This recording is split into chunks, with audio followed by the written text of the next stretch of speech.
Saludo a todos ustedes de parte de mi esposa y su servidor. Queremos pedirles a ustedes que oremos unos por otros. Nuestras oraciones siempre les recuerdan, deseando la mejor salud física, mental, emocional y espiritual. Este video, continuamos nosotros con el tema que empezamos en el video pasado, el Salmo 23, pero es tan extenso y hay tanto que cubrir en este Salmo de 6 versículos. Por ejemplo, existe una larga y rica historia del uso litúrgico del Salmo 23. Cuando digo litúrgico me refiero a el Salmo 23 se usa muy seguido en la adoración. La mayoría de la gente tiende a pensar en el Salmo 23 principalmente como un salmo fúnebre, o al menos asociarlo casi exclusivamente con una situación de extrema amenaza o pérdida. Esto lo mencionamos el video pasado. Pero esto no es malo. El Salmo 23 tiene un poder inmenso en tales contextos. Y es lo que queremos explorar hoy, pero de otra manera diferente a la vez pasada en el versículo 4. Por otro lado, probablemente significa que estamos perdiendo, podría ser, el potencial del Salmo 23 como un recurso vital que nos habla y nos guía en circunstancias más cotidianas o de la vida diaria, digamos. Sin embargo, como ustedes se darán cuenta, en otras partes del mundo, en otras comunidades, en otros pueblos, alejados de nosotros, acá en el occidente, es muy importante entender que el Salmo 23 no se considera universalmente de la manera en la que muchas veces nosotros acá en este lado del mundo lo vemos. Un salmo fúnebre. En otras partes del mundo el Salmo 23 funciona de formas diferentes, como algunos eruditos han señalado a los cristianos de este continente del occidente. Para africanos y asiáticos, por ejemplo, este salmo ofrece una rotunda refutación a las afirmaciones de los gobiernos injustos, gobiernos opresivos, que cuidan, entre comillas, o se presentan de la manera en la que cuidan a sus súbditos mientras se enaltecen a sí mismos inmensamente, se enriquecen. Y la respuesta de los cristianos en estas comunidades opresivas reclaman: el Señor es nuestro pastor y ustedes no lo son, añadiendo al poder del Salmo los males que condena son a la vez políticos y espirituales, fuerzas de tiranía y maldad en esencia. Además, es inevitable no sentirnos nosotros mismos el tema del Salmo, porque habla del rebaño y nos sentimos que nosotros somos parte del rebaño del gran eterno pastor, el creador de todo lo que existe, y en relación con el ser humano, su corona de su creación, por decir. El salmista, en sus primeros 3 versículos, presenta vívidas imágenes de los beneficios de estar bajo los cuidados de este pastor. Verdes pastos, versículo 2, aguas tranquilas, versículo 2, sendas de justicia, versículo 3. Que no niegan su carácter. Sendas de justicia se agrega con una inclinación directa al carácter de este pastor, carácter del creador. Curiosamente, este pastor en ese sentido hace algo que va más allá de las descripciones de un pastor de ovejas típico del Medio Oriente. Conforta el alma, conforta al alma, y esto toca al ser humano. Porque el alma, ustedes se darán cuenta, nosotros dijimos, es nuestro pensamiento, nuestra voluntad y nuestras emociones. Pensamientos, emociones, voluntad, si quieren ponerlo de esta forma. Este pastor brinda más que una simple protección, descanso y alimento. Este pastor se describe como un pastor de gran integridad, de un carácter justo y provee, además de todo esto, el don que brinda es la vida misma. El Salmo comienza nombrando de esta forma, pues, al buen pastor y ah, nos lleva en una manera, en cierta manera de jornada, bajo los cuidados de este pastor en el que hay el cuidado, la seguridad de estar bajo sus cuidados, protección, descanso y alimento. El don que brinda entonces es maravilloso, es la vida misma. Pero entonces llegamos al Salmo 23, versículo 4. Ahí es donde vamos a explorar un poco, porque es mi intención que vayamos a descubrir otras cosas del Salmo que verdaderamente habla directamente al ser humano y a las necesidades de cada uno de nosotros. El valle de la sombra de muerte. El valle de sombra de muerte es el lugar de extrema oscuridad, el lugar de nuestros más profundos problemas y temores. Eso es lo que en otras partes de la Escritura nos relaciona. En ocasiones, como se han puesto en el récord de la Escritura hebrea, en tiempos del exilio, en tiempos del exilio del pueblo, en el que se encontraba totalmente desanimado y quebrantado. Y este es un lugar prácticamente donde se siente el pueblo que se extingue su vida. No hay más. El lugar donde todos podríamos creer y llegamos al lugar de los más profundos problemas y temores, donde nadie nos acompañaría jamás. Pero el pastor está presente. Observen que el pastor no nos aleja de este lugar. En cambio, lo atravesamos y en momentos de llegar a atravesar ese oscuro valle, ese momento difícil, entonces nosotros nos damos cuenta que parece que estamos solos, pero en sí nos vendremos a despertar a una realidad de la que no es como cuando en un principio atravesamos este valle.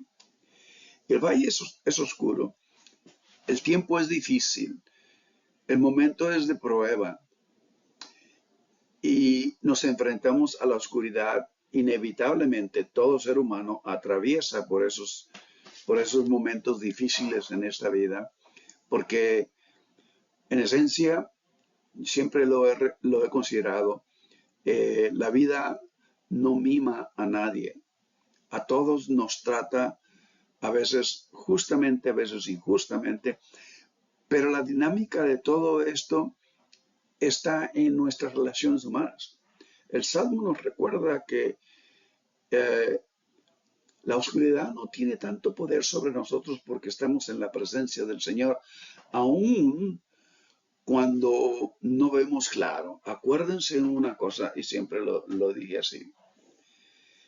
Cuando están las nubes negras en el cielo, no quiere decir que el sol desapareció, sino que está al otro lado de las nubes.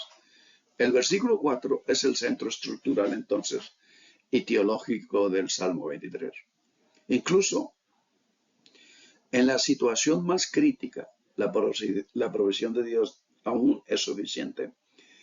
Mucho de nuestras inclinaciones humanas, sobre todo, es ver por decir así, lo más crítico, lo más deprimente de una experiencia.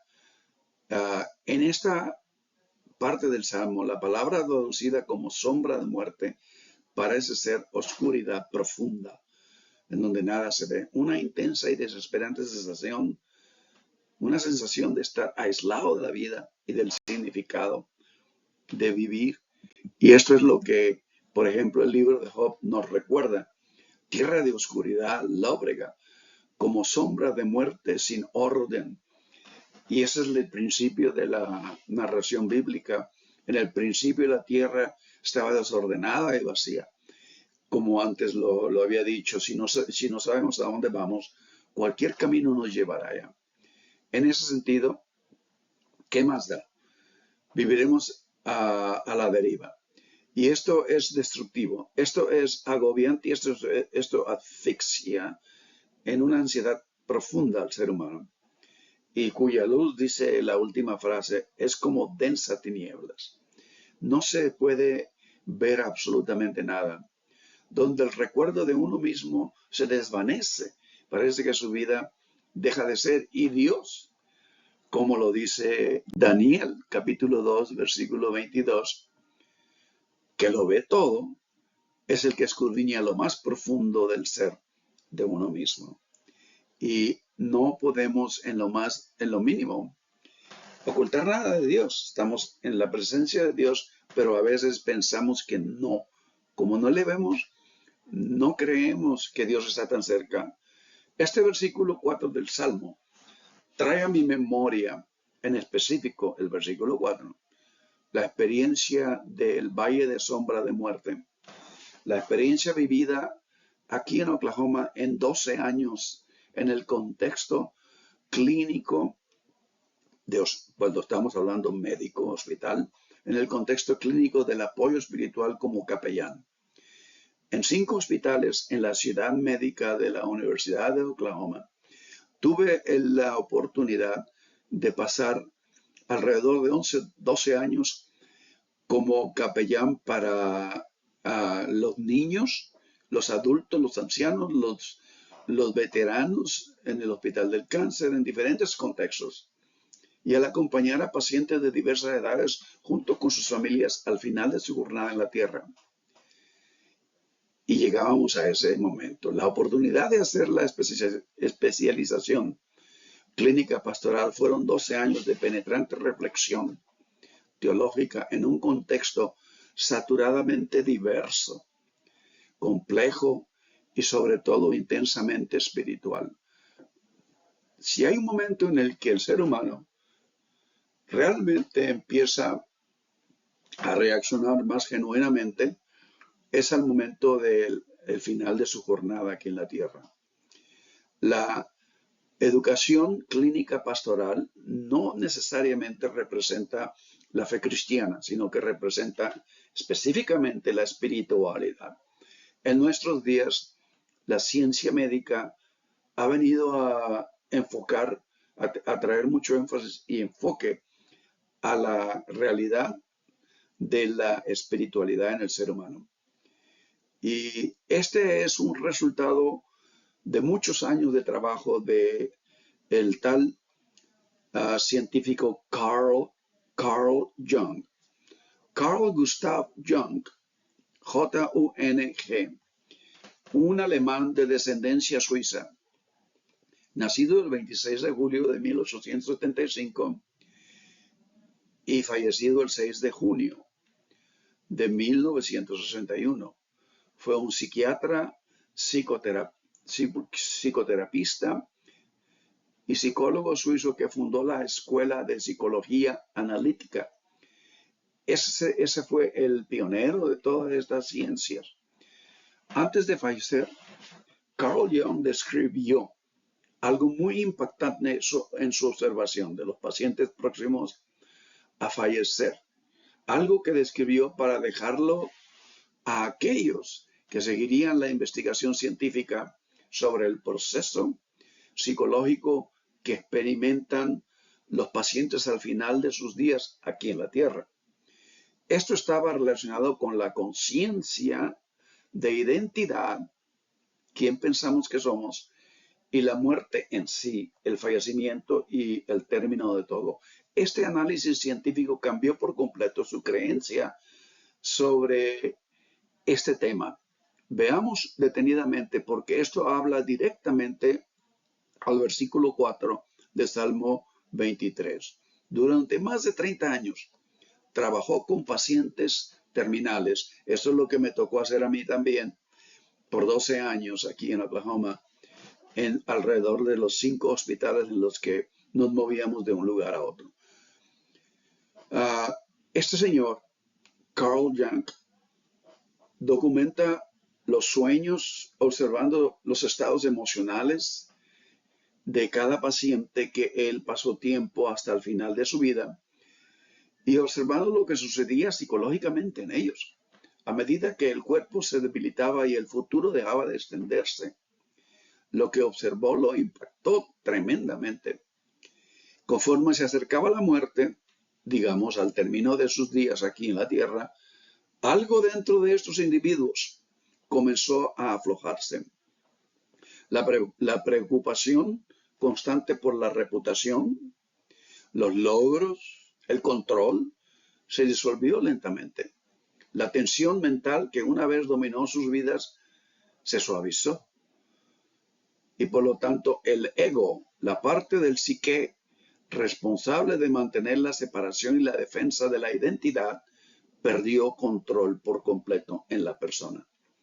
Y en su lugar surgió algo más profundo. Jung llamó a esta presencia más profunda el yo, la persona misma, el yo. No se trataba del yo cotidiano definido por nombre, profesión o el rol social, ni de la personalidad moldeada por las expectativas familiares o el acondicionamiento cultural. Era algo más antiguo y más fundamental, algo que no parecía construido, sino recordado.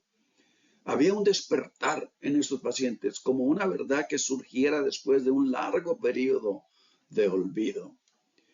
Lo que fascinó a Jung fue la consistencia de la experiencia, independientemente de la cultura, la religión, las creencias personales. Totalmente, aparte de todo eso, los pacientes moribundos, los pacientes al finalizar su jornada terrenal, reportaban cambios psicológicos sorprendentemente similares, como un patrón que ocurría continuamente en toda la gente. Sus sueños cambiaron, sus miedos a la muerte disminuyó y muchos descubrieron la misma sensación profundamente interna. No es que estuvieran llegando a su fin, ellos experimentaban y expresaban, sino que regresaban a algo profundamente familiar. En sus escritos privados, Jung señaló que la psique parece poseer este conocimiento al que la mente consciente se resiste. Comprende que la muerte no es aniquilación, y llega a ese punto, no es desaparición en lo más mínimo, es una transición.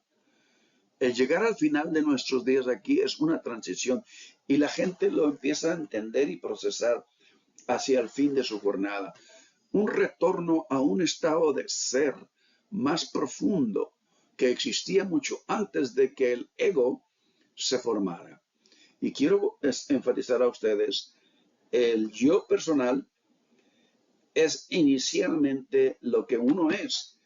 El ego se forma al haber nacido y se empieza a construir a través de un acondicionamiento familiar, educacional, cultural. Sin embargo, una idea atormentó a Jung hasta el final de su vida. La mayoría de las personas nunca se encuentran con el yo de forma consciente. Solo lo hacen cuando el ego se ve obligado a soltar su control.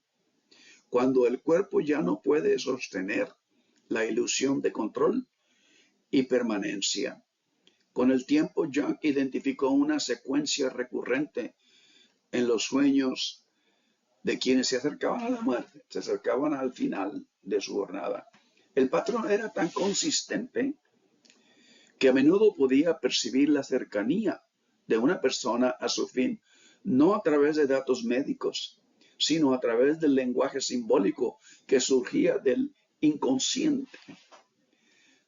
Según Carl Jung, el proceso de la identidad y autoconciencia personal comienza décadas antes en el ser humano. A medida que los seres humanos se acercan al final de la vida, se acentúa, se pronuncia, pero lo más impactante es que este proceso aparece justo antes de los últimos días de vida de una persona aquí en la Tierra. Esta transformación se ha estado produciendo en cada persona en este momento. Ahora en nuestros días hay muchos seres humanos que lo experimentan, sea consciente de ellos o no. Y si se ignora una persona, y esto es muy importante que quisiera que lo recordáramos, si esto se ignora, cuando el yo personal habla al cerebro y trata de comunicar la verdadera persona, una persona puede pasar toda su vida defendiendo una identidad que nunca fue verdaderamente real. Y esto me lleva a mí a Éxodos. Si ustedes recordarán en la narración de Éxodos, en el cambio de relación del ser humano con Dios, ellos fueron y se descubrieron a sí mismos. Si ustedes ven Génesis capítulo 2, versículo 25, dice que el ser humano se encontraba totalmente en sí. Lo voy a encontrar aquí.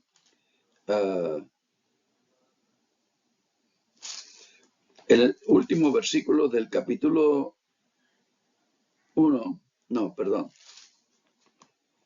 Sí, al final del capítulo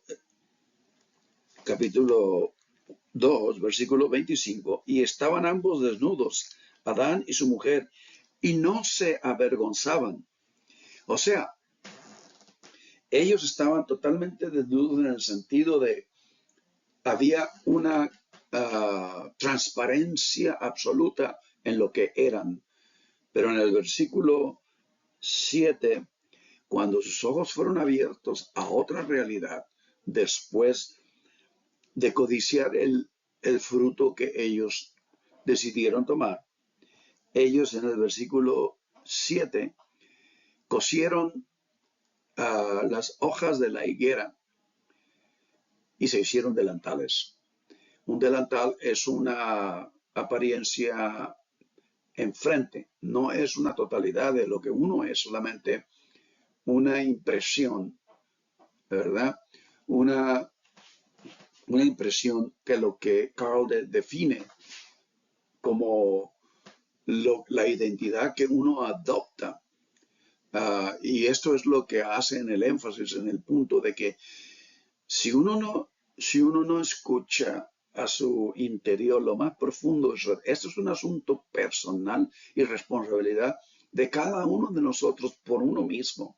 Si uno no hace reflexión, si uno no escucha internamente al ser de uno mismo y no descubre en esencia lo que el yo personal le está diciendo a uno, no estamos hablando del ego. El ego es algo que se produce.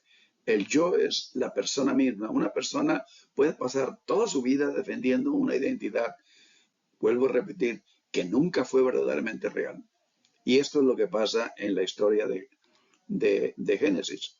Cuando ellos se inician por ellos mismos a independizarse, pero con la codicia de alcanzar aquel fruto, finalmente en el versículo 21 del capítulo 3, Jehová les quita los delantales y les pone túnicas de piel. Y en ese caso, entonces, esto nos indica que lo que Dios provee es completo, lo rodea totalmente al ser humano.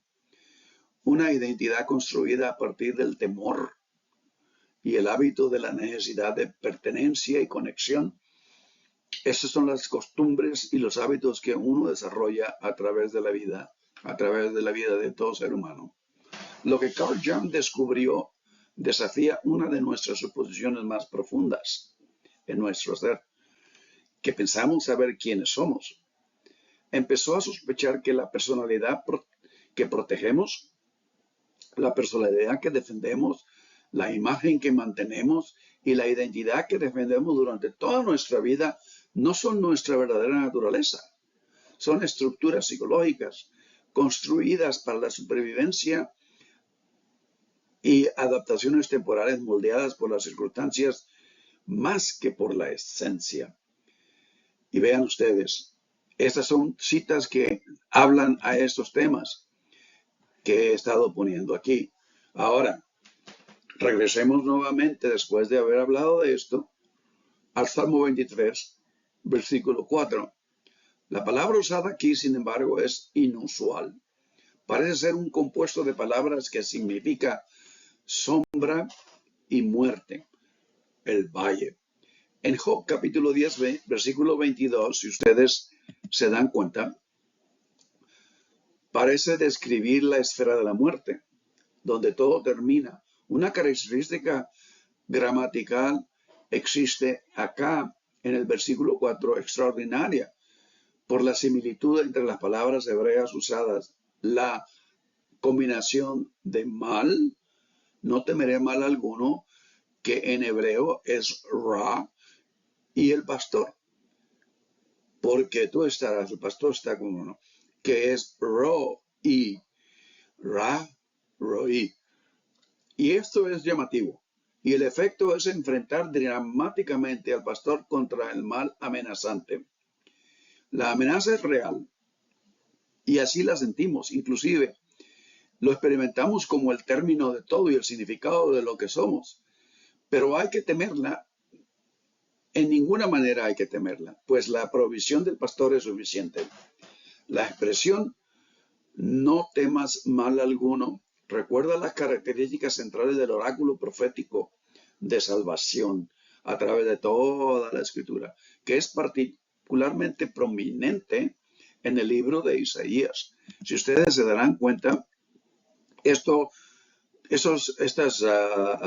extensiones de este salmo se llegan a todas estas citas y a través de Isaías, cuando el pueblo israelita se encontraba en el exilio y colgaron sus arpas, se les acabó totalmente el deseo de vivir, el entusiasmo de ser lo que eran o lo que supuestamente Dios les había llamado a ser.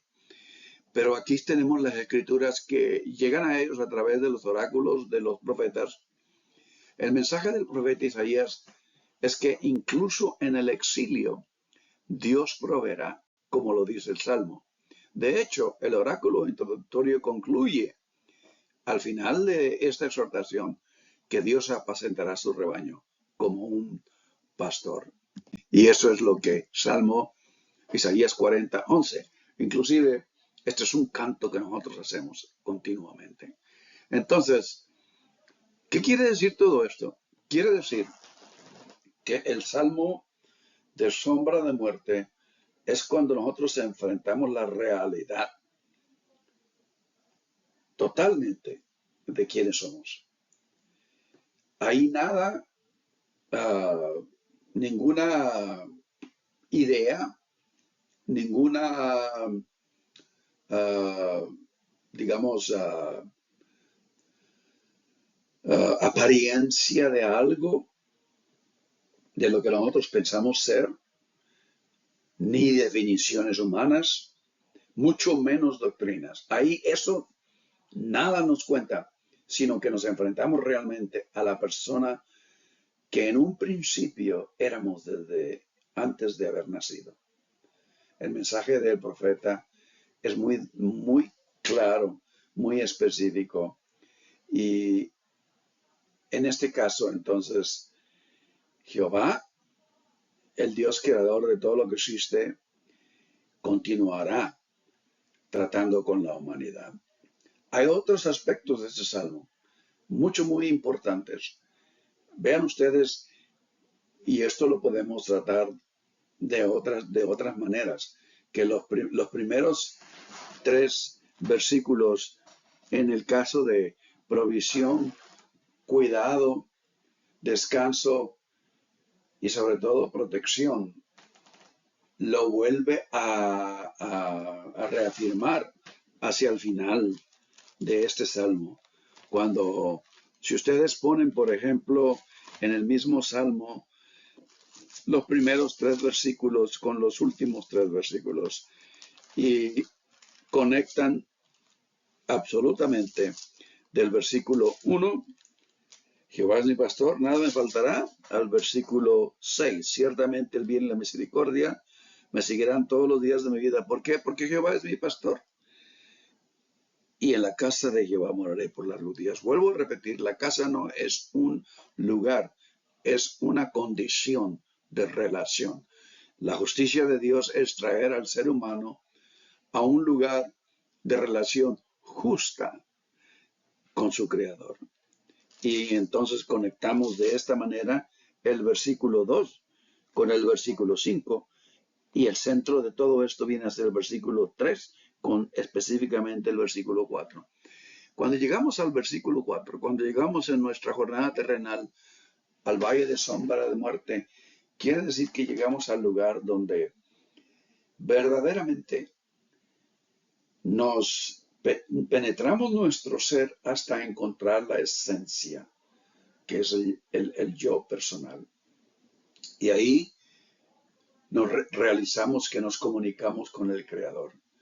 Y ahí es lo que en esencia es el despertar a la realidad de lo que verdaderamente el ser humano es. Todos hemos nacido con esta capacidad y algunos de nosotros, el yo, nos hablan directamente. Muchas veces llegamos a pensar que las cosas quizás no sean como parecen ser. Quizás hay algo más de lo que nosotros estamos pensando, experimentando. Pero en esencia, Dios jamás nos dejará. Dice, ciertamente el bien y la misericordia me seguirán todos los días de mi vida. Ven ustedes que es interesantemente curioso que en el valle de sombra y de muerte, ahí en ese valle, donde Dios conforta y guía por sendas de justicia, por amor de su nombre, porque Dios no se niega a sí mismo en el sentido de que Dios es verdad, Dios es justicia, Dios es misericordia. La experiencia que Moisés tuvo allá en el Éxodo, cuando encontró a Jehová y que le pidió que le mostrara su presencia, y le dice, te mostraré mi bien. Jehová, grande en misericordia, que visita los errores, los pecados, la ignorancia, los errores de los padres y los hijos hasta la tercera y cuarta generación. En otras palabras, el lenguaje simbólico de decir Dios siempre será misericordioso, eternamente y para siempre. Y esto es lo que yo puedo afirmar a ustedes. Para todo ser humano, lo mejor está aún por venir. Dios les bendiga y estaremos todavía explorando más de esto en el próximo video. Bendiciones, paz, descanso en Cristo. Amén.